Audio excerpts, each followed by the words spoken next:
mga ka-sisters, bagong dating si Kamister galing sa laot. Ayan, nakahuli siya ng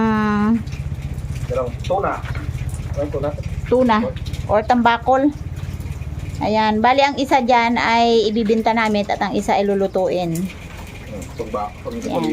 Bawiin na ang gasolina mga ka-sisters, may pang ulam pa. So, ha? Pareho laki, yung maliit lang atin. O sige, binta mo na.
Okay.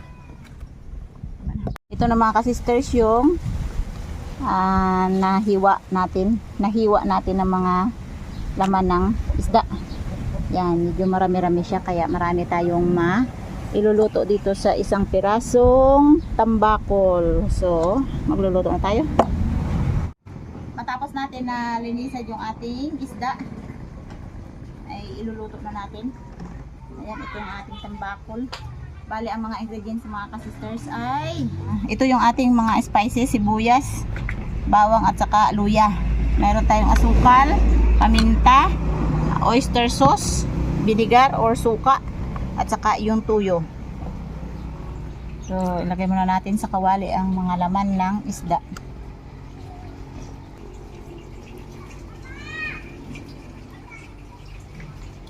Mas maganda to para hindi dumikit. Unahin natin yung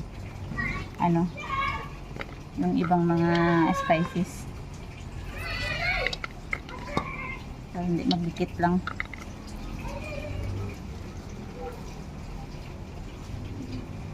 Yan, malalaki hiwa.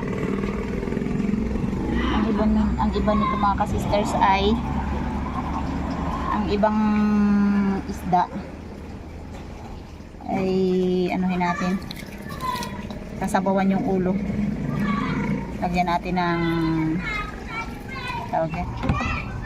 lalagyan natin ng alugbati yung natirang isda natin.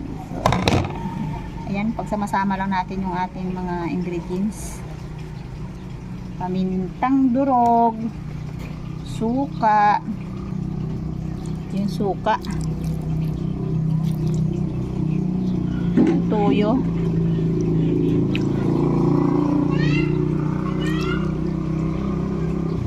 yung oyster sauce,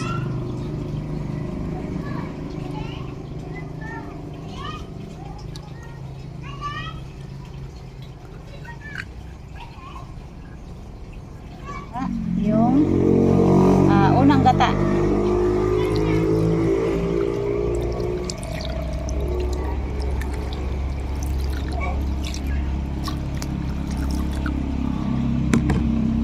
Lagyan natin ng asukal.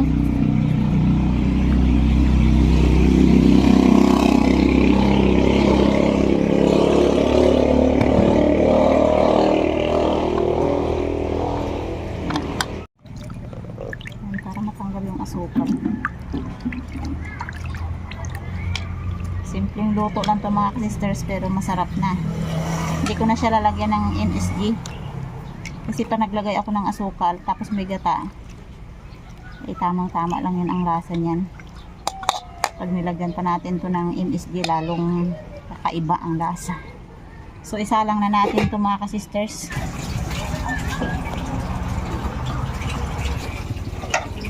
Ayan, pakukuluan natin mabuti hanggang sa matuyo yung pinakasabaw niya. At templado na, pwede nang iulam.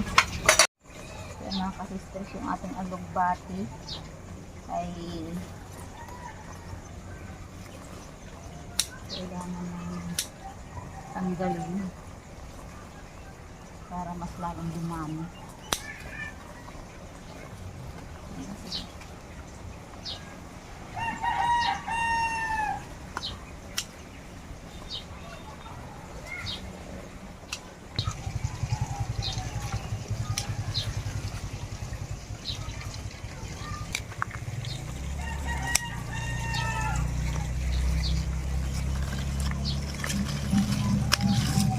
Okay.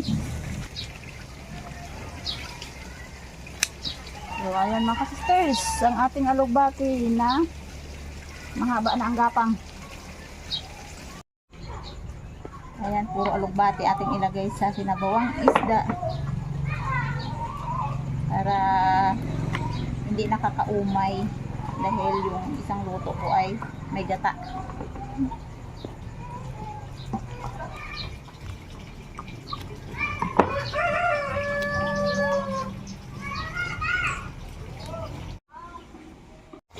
Ayan mga kasisters, dahil wala tayong lampakan or bell pepper, ito na lang ilagay natin.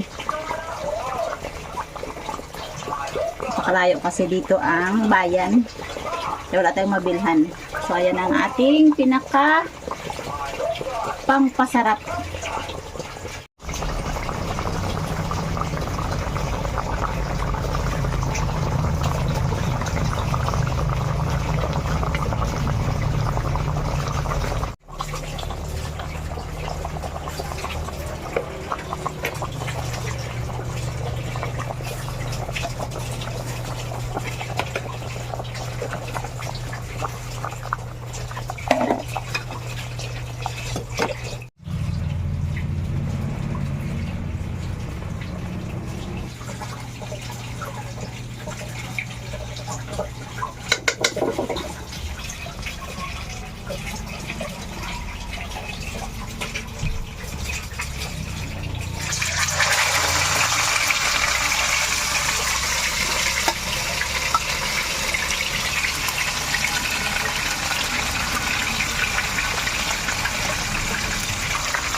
Sisters, yung iba ay ipapakso natin.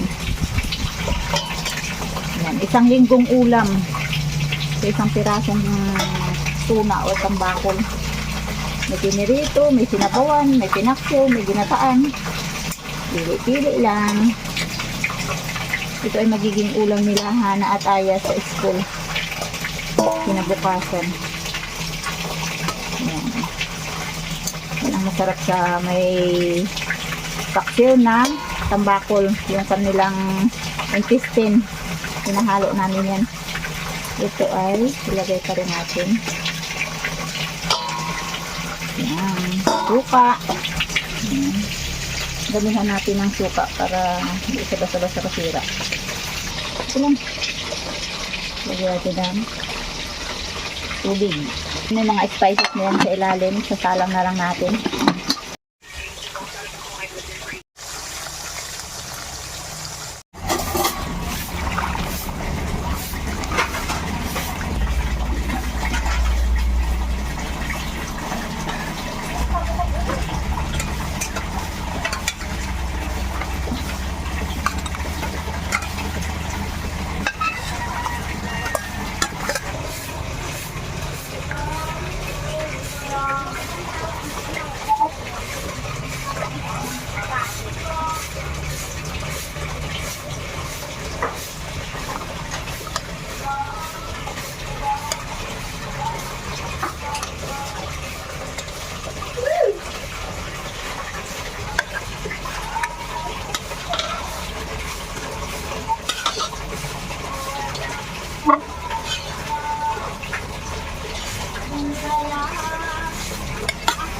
Uy.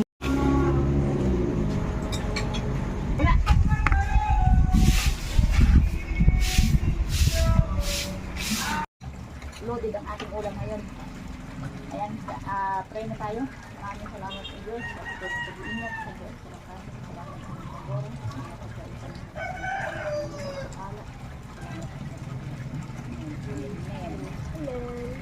Amen. Amen. Parang gusto ko lagyan ng sabaw eh. Ang pinirito, napakarami. Ito yung magiging ulam. Kaya, ito yung magiging ulam nyo sa bukas dahil pasok ka na. Weekend ngayon mga ka-sisters. Isang buong tuna yung ulam natin Oo, isang buong tuna yung niluto ko talaga ngayon. May pakso pa kami doon. Pero isang linggo namin budget to. Hindi ba panis? Init-init lang. Yan. Kasi wala tayong rest. Hindi mo talagang atay sa kabila niya. Oo, sa pinaksil. Bukas sana ito, iinitin mo lang. Magiging baon nyo sa pinirito. Pwede itong lagyan ng ng itlog bukas, kalsyado. Kalsyadong tambakol. At loko.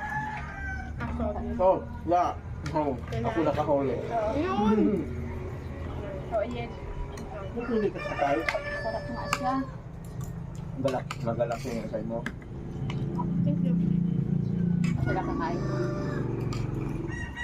Ayun, makukulit yung mga manok. Adobuhin na. Manok pato yun. Hindi pwede abuso. Dihana ay laging cravings ng adobo. Ito hana adobo sa gata.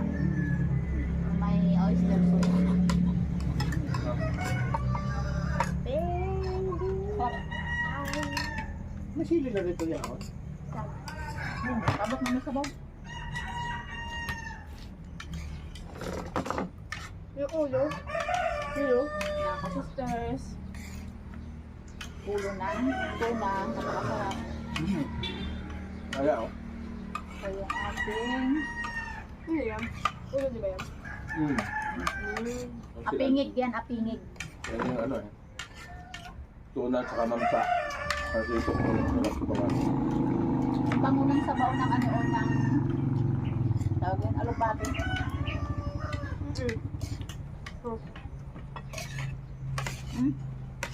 Paalam na siya ka na. Tapos na magkain. Ha? Busog ka na ba ka? Pabilis mo magkain. Nabusog ka today. Nakakain mo naman today. Alam mo? So, ayan mga ka-sisters. Hindi pa matapos-tapos yung aming pagkain.